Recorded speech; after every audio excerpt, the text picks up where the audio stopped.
birthday ni Tatay. Ayan.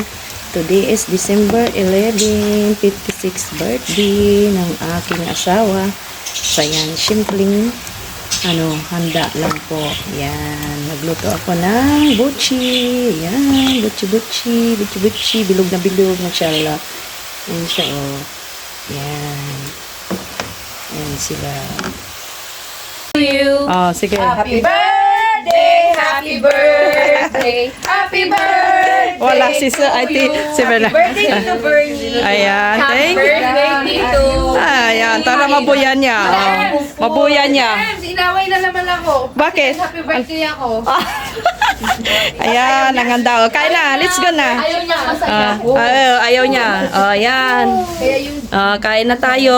Ang sarap ng palabok. Oh, ang daming palabok. yan, Kain tayo. Mayroon pa? Ala, kumain kayo. Madilim eh. Wala tayong ilaw na ano eh. Sana wag pinakawakan lahat. Diyan, mali ka na, anak. Ayan, sige, kain lang kayo ha. Jamali ka na. Kayo, pasensya na sa ulam. Hindi na sana kaso... Anong ba gusto mo? Ma'am, Wala, nasira ma'am. Naluto sa ma'am, asan yung May, pagkakot ng may dalawang tilapia lang dyan yung ulo. Tsaka yung puro yan. Oh. Wala na. Wala si Ryan eh. Hindi ko Ayan, nasa hipon. Diyan, oh. Wala na. May lumpia. Medyo naalatan. Okay na, walang sausawan. Ayaw mo to? Habol pang kutsinta. Wow, yummy. Sus, ang dami. Sige, kain.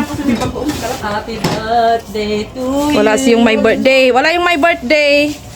Busy. Nasa work pa. Kaya kami na lang. Kain na kami. Magpagbusog kami. Balik ka na, Rita. Sige. Balik ka na. Sige na. Go na. You eat na. Magkasama yan.